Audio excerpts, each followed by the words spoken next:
Hey guys, Joe here, and I have a question for you. If I say James Bond, what brand of firearm comes to mind? No, not Makarov. No, not Desert Eagle. Come on, are you even trying? No, the brand I'm thinking of is Walther. Walther is a German brand that has been around for ever, and it has influenced many other makers of firearms, including Beretta, because the Walther P38 or P1 is what eventually wound up leading to Beretta doing their open top design on some of their guns. Obviously, they did it way back in the 50s, and then M9. So, a very successful company. Walther has made many guns that are really awesome. All of a sudden, my brain just stopped, so I can't think of any. But I do have one here today, courtesy of Liberty Arms down in Harrisonburg, Virginia. So, give them a call, give them a shout, say, hey, look, I saw this on the Jiminy Show. I was wondering if you still have it. If you still have it, can I buy it? If not, can you get me one? And that is a Walther PPQ M2 chambered in 9x19. Comes in this nice box. It's a little bit blue. It's not completely black, but it's overall a very nice looking box. Inside the box, you have nice closed cell foam cut out for the firearm, which I have in my lap. You have a speed loader, buying up Lula, an extra magazine, and two extra back straps. It has one on the gun. Obviously, one has an enhanced beaver tail style thing. It adds to the width or the length of the grip on the gun, and then you just have a fatter bottom one, so you can get more of a, I guess, Glock-esque grip on it. Underneath the top here, you have your manual for your PPQ M Series pistols. Now that that's out of the way, let's take a look at the pistol. Actually, here's the price tag for this. It has an MSRP of $759, and they are selling it for $585. So, Liberty Arms is keeping the price down as much as they can. Even on ammo, they'll beat cheaper than dirt when they have it in stock. So, again, Google them, call them, say, hey, I want some. Here is the firearm in question. Let's go ahead and drop the mag, cycle it, make sure it's empty. There you go. This is a pretty good looking pistol. I will say that the height of the slide versus the skinniness of the grip kind of lend a little bit of a Creed look to it, but we're not going to hold that against it because this is way nicer than a Creed. Polymer lower with kind of swollen grips, but they have a really nice feel to them. Finger grooves in the front, which grab your hand pretty well. Has a 1913 style pick rail, so you can put pretty much any light or laser as long as it will fit in the space. It can even stick out a little bit because guess what? Bullets don't fly out and go. They kind of go that way. Has a generous slide lock slide release that is ambidextrous. The mag release is only one-sided, but it looks like it can be reversed by removing it. And this could be used as a carry piece very easily because this is quite small in comparison, so it won't print too much. And it has things to make it so you don't accidentally hit things like this swell here around the mag release. It's designed so that you can't just accidentally hit it with your finger. And this is pretty flat for the slide lock, so you can't just accidentally hit it or snag it on something. It does have a trigger safety on it, so unless you depress that, there's no full travel to the trigger. And of course it is striker fired. And when you fully depress it, the trigger feel is pretty good. It comes back here, you'll hear a click as you approach the wall. And then it just stops and goes. And being a single action only, unless the slide cycles and another round chambers, it will become a dead trigger. But once you do cycle the slide, the reset is very loud, and then the wall is right there again. Listen to that reset again. Very loud, and you can definitely feel it in your finger.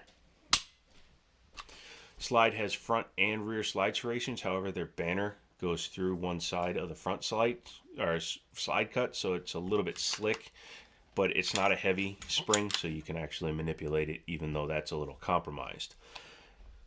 On this side, you can see a lot of markings, which is one way you can tell when a gun has been imported.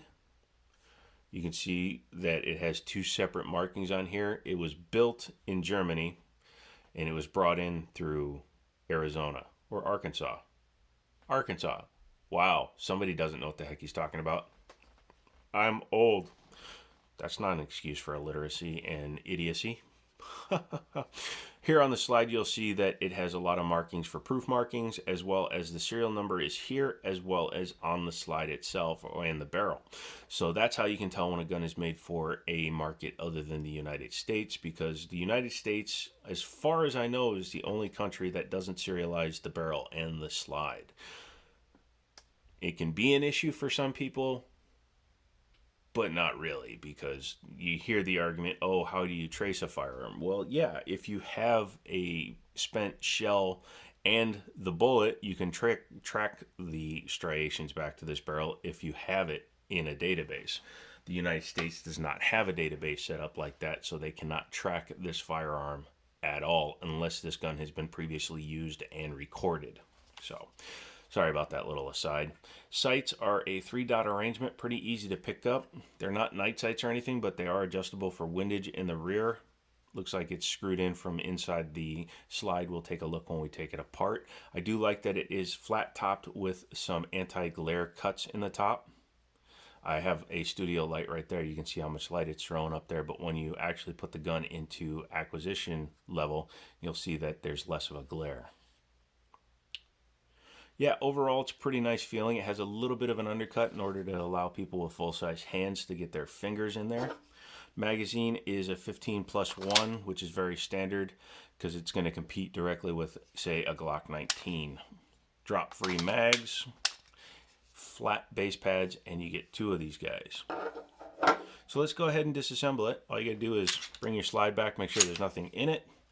And then you're going to come back a little bit and pull down on your tabs. Kind of like a Glock, but these are actually easier to grab than a Glock. So you just do that, let it go, pull the trigger, and push forward.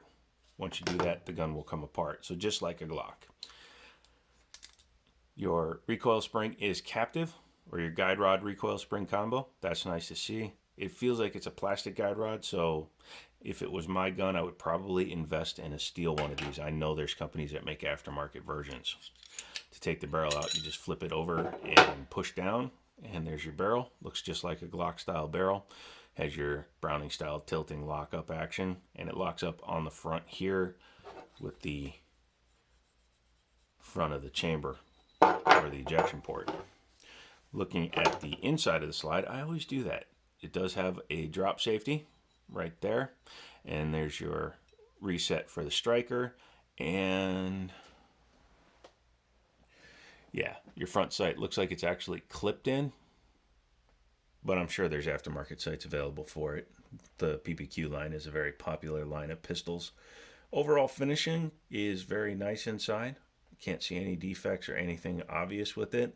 Looks to be a Cerakoting, and it looks like they also put a separate serial number inside the slide, but it doesn't match the serial number of the gun, so I'm not sure if that's a manufacturing number or a part number. Looking at the frame, you can see you have your ejector, your spring, which puts tension on the striker reset mechanism, and then you have your lock up here, and you just pull that down. That's how it locks up and keeps the lockup from popping off the front of the gun. It does have small rails. I've talked about this in the past. Some striker fired or some polymer guns have longer rail guides. You can see, here.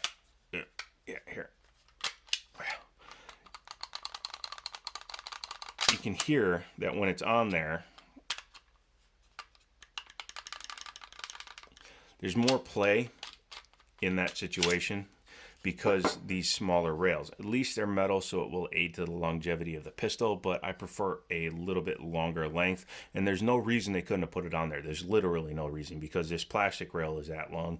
They could have made the steel rail that long. Same thing in the rear. Get your act together, Walther. There's your drop safety and your, that's the drop safety when you pull the trigger.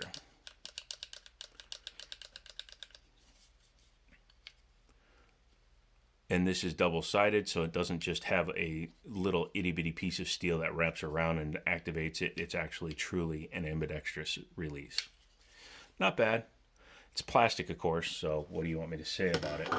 Reassembly is the exact opposite of disassembly. Just take your barrel, drop it in, take your spring, small end goes towards the front of the slide, and then just push it down. It's not going to go very far, and it will sit flush. Then you just bring the slide and the frame back together, slide it back. If you have the guide rod and the barrel in, it won't go back as far as it did when I was demonstrating how small the rails are. Go ahead and rack the slide, make sure that you still have functionality. And you're good to go. So, what do I think of the Walther PPQ M2? It's a pretty nice feeling pistol. It's a little bulky in the top, but that's okay. It's not designed to be a target pistol or anything like that. It's designed to be a daily use duty style gun, and I think it would fit that purpose pretty well. Chambered in 9x19 with a 15 round mag, so it has good capacity, all that good stuff. So it's definitely worth your look, especially if you're going to be spending some money and you want a good name brand. Walther has a good history, and I think it's definitely worth a look. So if you are in the market, Liberty Arms down in Harrisonburg, Virginia, Google them, call them up, say, hey, saw this on the Jiminy Show. Do you have one in stock? If they do, go and check it out. Put it in your hands. That's number one. Don't just take a review for gospel. Go in, put it in your hand, see how well it fits, where your natural resting is. A tip that a Marine instructor gave me is grab the firearm, close your eyes, and then bring it up to where you think your sight line is, and then open your eyes. Because if you're not even close to being naturally able to get into an aiming position with the firearm, you might have an issue with it down the line, because you're going to have to adjust to a different style of pistol. That's just something he told me. It helped him decide on his carry weapon, and it helped me figure out that I'm really a 1911 guy. So put your hands on stuff, see how it fits. Don't just buy things online. But you can buy online, but don't just buy online. That's my tip for the day. I'm out of here. Feel free to come back later for more tech and firearm videos. And as always, I'll talk to you later.